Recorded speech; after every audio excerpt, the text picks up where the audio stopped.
Hello everyone, Scott here again. I just got out of seeing How to Train Your Dragon, The Hidden World 3 weeks ago? Yeah. I actually shot a bunch of these thinking that I had gotten behind, not realizing I already did do a bunch of them. And yesterday when I'm like, oh, I'll do the one I forgot about, it was Captain Marvel, and I'd already shot it too. Yeah, so this is the last one to get caught up with, for certain. It is How to Train Your Dragon 3, also known as How to Train Your Dragon, The Hidden World.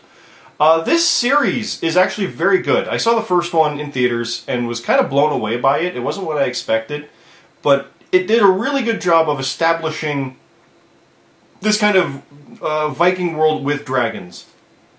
And then it wasn't afraid to take risks. It had stuff like loss, like the leg, and things like that. And then the sequel...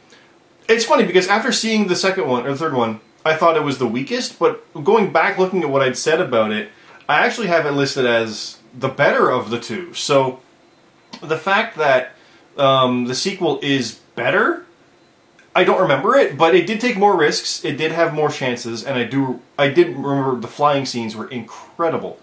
The third one, much the same. I thought coming out of it, it was more enjoyable. And maybe that's just it. I think it might be more rewatchable than the second, but it might not be as good. It's one of those cases where like Blade is a better movie than Blade 2, but Blade 2 is so much more rewatchable.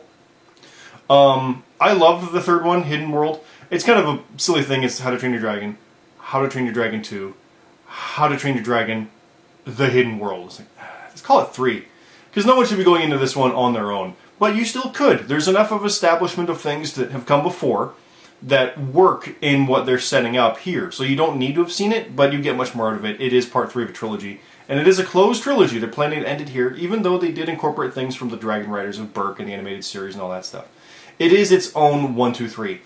And it's one of the more solid trilogies I can think of, honestly. It is somehow, like, all 3 parts are great. And yeah, there's some great trilogies, but when people think of trilogies, you think of things like Indiana Jones or the Star Wars stuff or Die Hard, which did expand beyond that, but there's always like, this one's not as good, that one's not as good. These all 3 are great. So, yeah. It's seen in theaters, absolutely, if you can. It is literally... like, the flying sequences are fantastic. Roger Deakins is mentioned in as a special visual consultant. And it's funny because he's one of the more acclaimed cinematographers there ever has been. And there's scenes, like there's a scene with a whirlpool. And they're flying around it.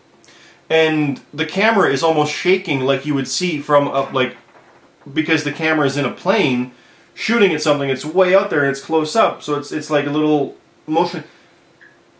It's a computer animated movie. There's no anything. It doesn't need to be that way. But it plays on the natural instinct of that's a real thing. I said that about Pacific Rim, where they made the monsters actually move like they were men in suits. It adds that lumbering nature of something that your brain naturally recognizes as being real, so it lends toward it. So when they have that long shot and it shakes a bit, it has that realism aspect. It's fantastic. It's awesome. The lighting's incredible. The environments, the fire effects, they're so good. Here's the weird things. The characters are stylized, obviously, for an animated movie. Some are giant, some are tiny. It's animated stuff. Whatever. My personal preference is when animation follows its own rules and, like, humans look like they could be other humans. When you see something like Into the Spider-Verse, where Kingpin is comically large like this, and then Gwen is, like, thinner than one of his fingers, that doesn't seem like they're the same species, right? It doesn't, but it's animation. Whatever. I personally don't like that stuff, but when it's stylized and you run with it, you get your Spider-Verses, you're good. This one has a little bit of that, where people are just disproportionately people, but the dragons more so bug me a bit. They're overly comical and cartoony. Shauna, who I saw it with, loved the fact of how diverse they were, and I do agree with that, because it's the idea of, like, dogs, how, like, oh, that's what dogs look like. No, there's hundreds of breeds, and they all look different. Same idea here. They all look vastly different. It is really cool in that regard.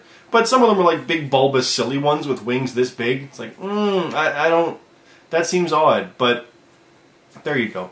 And the overall thing about this one has, as you can see in the poster there, there's the Night Fury, which is toothless, and this girl one, this is a girly one, she's slender, blah, blah, blah. Whatever. But she's a light fury, they call it. And it's like, okay, that's the girl one? So are all the males black dragons and the girls are female? Because the bad guy in this, who was awesome, and it bugged me, I didn't know it was F. Murray Abraham until at the end. But he's like, I'm the Night Fury killer. That's why there's only Toothless left. And you see this as like, oh, a female? Well, I thought that means there's two Night Furies, right? No, he's only killing the Night Furies, which apparently are the males. Because he didn't seem to care that the girl one was alive. What? Yeah, so I don't... is it like two different breeds and they just happen to be compatible? I don't know. They don't really explain that. But that aside, it's a minor nitpick. It's more just kind of like, oh, those do go together. Okay. And it's good. It's really fun.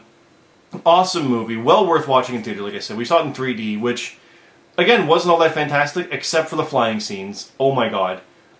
Yeah. Super fun movie. Very well made. They're 3 for 3 with these, and it's one of those cases where it's like, they've closed the trilogy. There's no more to do. Like, could they do a fourth? Absolutely. Toy Story's figured that out, things like that. But this story, 1, 2, 3, is over. Could they do prequels back to Hiccup's father's time for Stoic? Back before the dragons were even what they were? Yeah, probably. And it wouldn't surprise me if they did, because these movies are making so much money, they're never not going to want to make more. But I applaud them for actually going out there and saying, this is the end of this series, or at least this story. So, there you go. But as we've learned, if they can end the Skywalker saga but still tell more Star Wars, money finds a way. So, there you go. So thanks for watching. This is Scott Sees over here on GuiltyPleasureCinema.com, Cyclops Scott on YouTube, and on Twitch. That is currently on hiatus until internet services get better. But working on that, and as other things as well. I am on Jabba Radio as well. It's JabbaRadio.com, and on Twitch and YouTube. That is our podcast, also on iTunes. It's a wrestling podcast, which is currently weekly leading up to WrestleMania, which has one more week, and then it'll be back to bi-weekly. But it's all good stuff there. I'm also on Reckless Eating here and there, as well as Zion Mainframe Gaming. Again, YouTube and Twitch for those channels also. A little infrequent on that one, but we're working on getting that back together as well. Matt's reached out, so all is good. So thank you again for watching all that fun stuff. I'll see you next time.